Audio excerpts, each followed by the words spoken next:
So you may have already seen this And this? in some of our recent videos, and now we're back with both of them here at the same location at Sacobi River in Pampanga to do a proper shakedown. Now, it's not often we're able to test drive these 4x4s in their natural element, but here we are today to see which one comes out on top. Is it the comeback kid, the Ford Bronco, or the new Jeep Wrangler? So let's get the show off the road. I'm Anton. And I'm Leander. And this is the big test.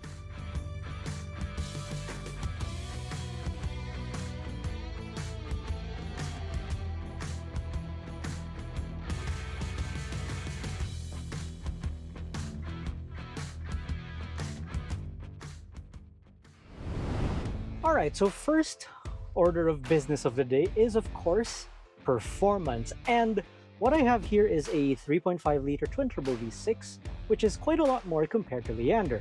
I have a 2-liter turbocharged 4-cylinder diesel. Who knows? Who knows? It might end up challenging the V6 off-road. And the Wrangler's lighter, so we'll see. This is going to be interesting. Ready? In 3, 2, 1, go!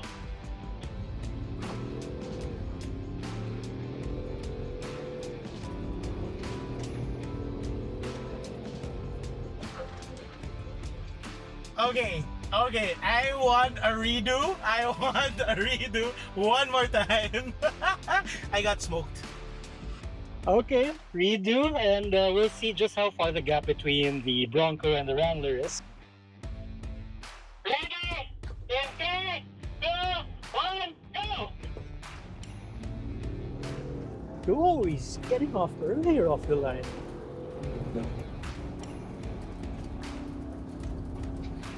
What is going on? I told you I wanted a redo.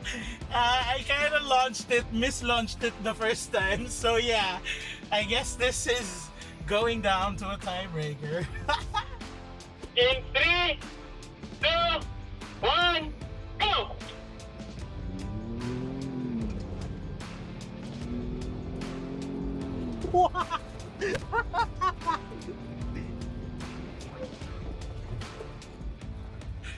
Holy crap! That was close, dude! That was close, that was close. So we shall consult. Sino nanalo?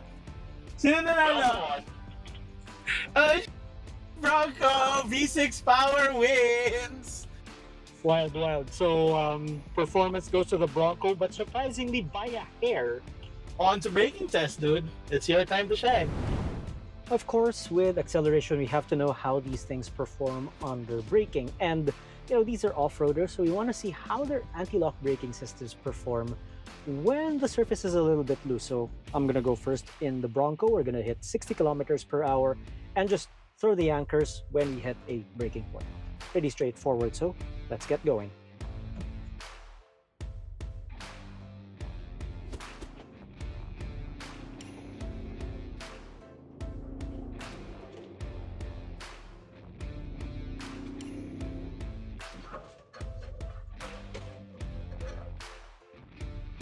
I was standing on the brakes there, so seems like a pretty solid result there.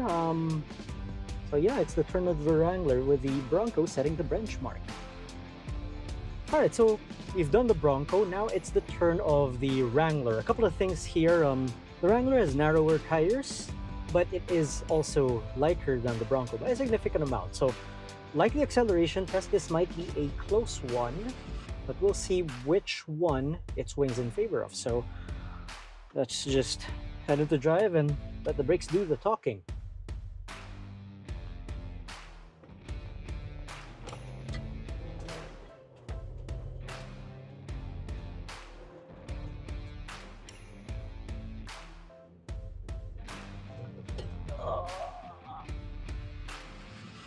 Alright, so Charles has taken a look at our braking distances, and as it turns out, it is the Wrangler that stopped shorter. So lightweight won the day in this case. So I am now behind the wheel of the Bronco. Anton is at the back. We're testing for handling and ride comfort. And man, Anton, this just handles so much better. We're not even going that fast yet, but just off-road, it feels more stable, more... it's just, I can imagine on-road it's even better. Well, it does feel more planted on the road and on these rutty stuff, but there's also good body control. Like, it doesn't wallow all over the place. Now, you're probably hearing the creaks and the rattles and whatnot here, and I think that's one disadvantage of the Bronco because it has frameless doors. It is going to be noisy inside because you don't have that extra bit of rigidity going on these doors. So, word of warning to owners, it is going to rattle around quite a bit. It's much easier and much, like, as a noob off-roader like me, it's much easier to take on these trails than it is in the Wrangler. It's much friendlier and it's softer, though I do have to say it's a bit more playful in the Wrangler. I think you mentioned this before. The stability control is way more aggressive in this one. Yes. Even when it's off, It's not really off. it's not totally off. Yeah. So for me, since I'm not really that experienced off-road, I'd rather have the safety nets there than not have them, because here in the river, it's fine. It's easy. But when you take on harder trails, it's gonna come in pretty handy. Right now, we're gonna do a U-turn. And this has the tight turn feature. I'm just gonna power out and try to slide.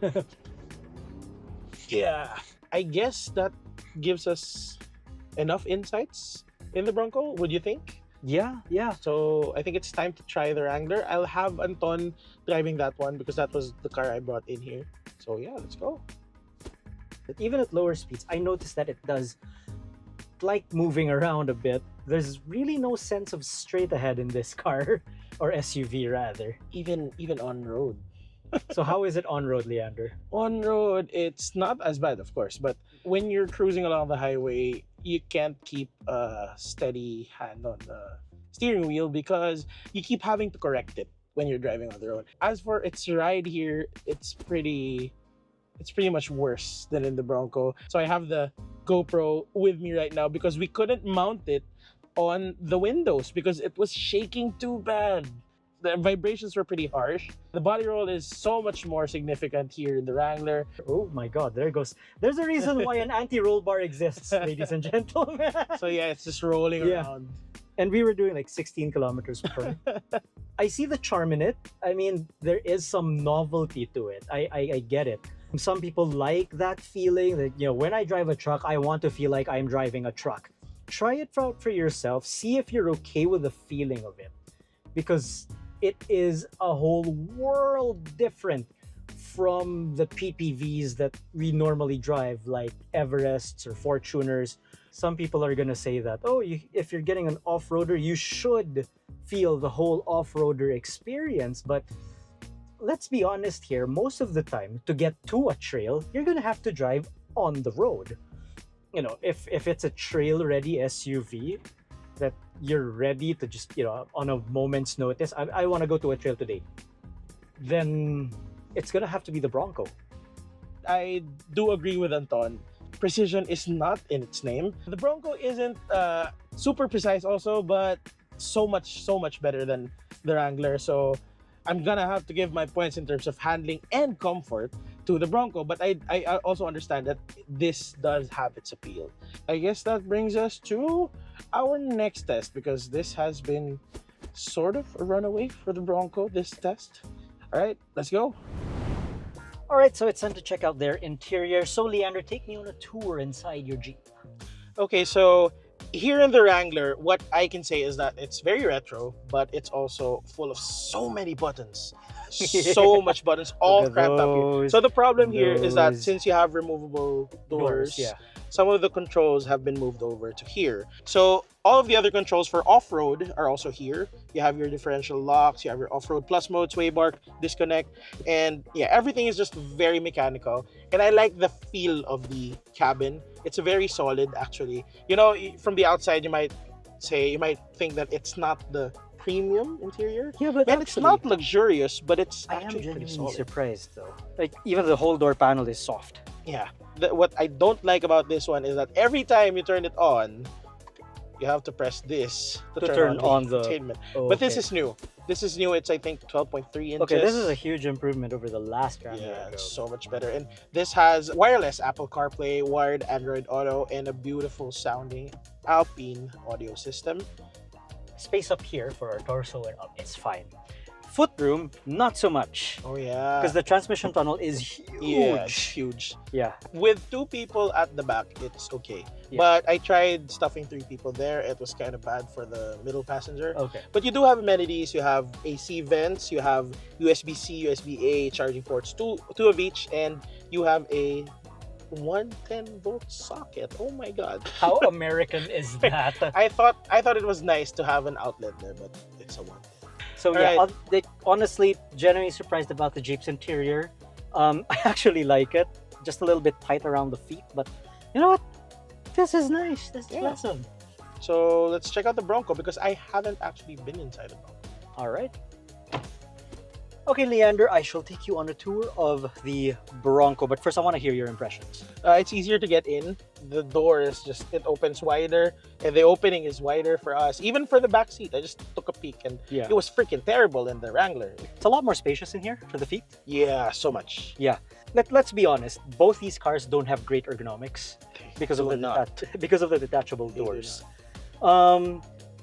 Interior feel though, I kind of have to give it to the Wrangler because this is all Plastic. yeah, it's all plastic. Yeah. I think what Ford is trying to do here is, when they said they wanted a wipe down, hose down interior, they meant it literally, because you could just wipe down every surface and whatnot here. But yeah, Well, I guess I see the value in that. The Um, one thing it has better than the Wrangler is that it has actual roof liners. yes, it does, and it's got a Bang & Olufsen sound system to go along with it. Also, you have a nice little storage shelf Yeah, I like right that. there in I like front. that. And you have extra USB ports right there. Also, I'm glad that they didn't put you have to lock your diff through like digging through the menus and whatnot. Yeah. In the Jeep, it was a little bit confusing because they were all just shoved Down down there. there. Here, at least, it's in sight. It's in your line of sight. It's easy to reach, and it's pretty clearly marked. Both of them have terrible ergonomics, but in terms of, if we're gonna compare which is less worse, it would be the Bronco. Does And- it have wireless CarPlay? Yes, it does. Okay. And you don't have to dig around to activate the cameras or whatever, because you have the button down here. It even has an online owner's manual. The Jeep, I believe, also has that too. Now for the back seats, of course, easier to get in and out of. It's a bit wider over at the back. There's more room at the back in general, and you have two 220-volt sockets at the back, and of course USB ports as well. Actual 220 volts. It's because we're not in America. So, Leander, decision time. Which one would you have done inside? As much as I like how the interior of the Wrangler looks, like this, the feel of it, I have to agree with you. It's slightly less non-ergonomic. The Bronco. Yeah. It has more space. It's easier ingress and egress. It has actual 220-volt sockets. It's more useful and just more practical. So I have to go with this one. But that audio system, I would like to try out like later just to find out. But yeah, just interior wise, this one's much better. Yeah, okay. So I'm kind of torn because I wish the Bronco had the cabin materials of the Wrangler. Yun lang yung kulang sa kanya. But if Ford is going for a wipe down, hose down interior, then I totally get it. I totally understand. Okay, so that brings us neatly to the extra features of both the Wrangler and the Bronco. I mean, this has adaptive cruise, lane keep assist, etc., etc. All the usual Ford advanced driver assist systems, whereas the Jeep, It has the usual, but it does not have lane tracing assist, lane keep assist. It does have, thank God, blind spot monitoring, which it desperately needs because visibility is bad. But I think overall, it's tight between these two in terms of interior amenities. It has also wireless CarPlay. It has, a nice sound system. But, just solely because of how this is more easier usable to use. and more usable. Yeah, so just because of that, I'm gonna have to give that to the Bronco. So Yeah, so extra features also go to the Bronco. For me, mainly because it's more usable, because you actually have 220-volt sockets there at the back, 2 of them. so I guess in this part of the test, we're gonna have to give full points to The Bronco. So we're now outside the cars, which is a pretty bad idea because it's freaking hot. We're gonna test for cargo space. Yes, and as these are oftenly used in overlanding expeditions, you need that cargo space. So what do we have for cargo? An overnight bag, the Wrangler's roof, the cloth roof. So this is actually a nice barometer for space because it's actually lengthwise stretched here. So yeah, let's put this in. So you have one overnight bag. If you're gonna go camping, you're probably gonna bring More. so much more. This is just for the sake of testing cargo space. And we brought in more lahar into Yes. We promise we are Wrangler. gonna have this clean before we return it. Then we put another one there. Well, And another one. So just a Let me disclaimer, just we didn't take bring that off. Thor boxes because we had little cargo space to work with. All right. Yeah. For a family of 5 For overlanding or camping. overlanding, 4, let's say 4 people, it's gonna be just right. Sakto lang. Yeah, and to be honest, your average midsize SUV has more cargo space than the Wrangler. So one of the reasons why you're wondering, okay, it's such a big vehicle, why does it not have like a whole ton of cargo space? This right here is the vehicle structure, right there. And it takes up a lot of space, and then you have your audio system as well here. And it just compresses the whole cargo area altogether. So In reality, you have a small SUV. yes. That's what it is. All right, so now it's the Bronco's turn, and first thing you'll probably notice is that the door opens much wider. Although a swing-out tailgate isn't the best solution, especially when you're in a tight car park. That's not really what you want when you're loading cargo. Well, yeah, tight car park fine, but yeah, again, the idea is you're gonna bring this overlanding, so space shouldn't be an issue outside. On the inside, I brought the Wrangler's roof. so We put the Wrangler's roof there, That's and weird. another set of seats. Well, you might as well throw in that other seat because I'm sure it'll fit anyway. extra props. Mali pa yung fold. Let's not. Screw that. Okay, so right now, looking at it, okay, there's more width at the back of the Bronco, and there's more usable space compared to the one in the Jeep. And also, the seats are a bit higher up, so you have a little bit more vertical space. The structure is literally inside the car. It's a fake big car. You don't Yeah. really have a lot of luggage space. Yeah. The Wrangler does look like it has a deeper cargo area. This Yeah. one has a bit wider, but in terms of usability, I think this is more, Yeah, it's more of a It's square more- space. yeah, more square. Here. And that's actually what you need when you're loading cargo, especially pag patong-patong. Yeah. You don't want them swaying around too much. So Exactly. at least you have that. In terms of cargo space, which is the winner? It's tight between these two, literally and figuratively. In terms of usability, in terms of usable space, we're gonna have to give it to the Bronco. It's gonna because have there's- to be the Bronco. It's got a more rectangular shape or more Yeah. square space, and that's what you need. You don't want an awkward True. cargo area. That's true. But of course, for those who want to buy one, it's gonna be a crime if you don't ever take these off-road. So let's explore their off-road features, starting with you, Leander. So the Jeep Wrangler comes standard with hill descent, hill assist control, of course. It comes with a front and rear diff locker. You can actually lock them together with the lever Yeah. inside. So you can choose between just the rear or front and rear. It also has off-road cameras, although it does not have 360 cams. It has front and rear off-road cameras. And it has off-road plus mode. Unfortunately, it does not have different terrain modes like the Bronco does. It does have removable roofs though. Yeah, Both of them them have, yeah. I like the fact that this one has sway bar disconnect because that gives you that extra suspension articulation when you're climbing over rocks. You have contact with the pavement at all times.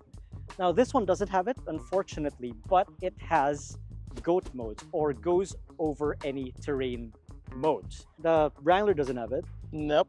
Okay, so it's got slippery, mud and ruts, snow, just in It's case. much friendlier. Yeah, If you're just using it out of the factory, out of the showroom, you just switch to the drive mode.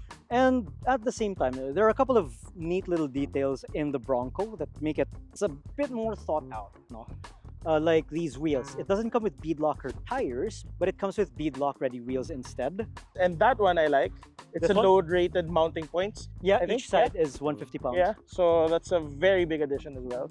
Just some little things that they add to the Bronco that make it a lot better when you're off-roading. All right, so conclusion time, Leander.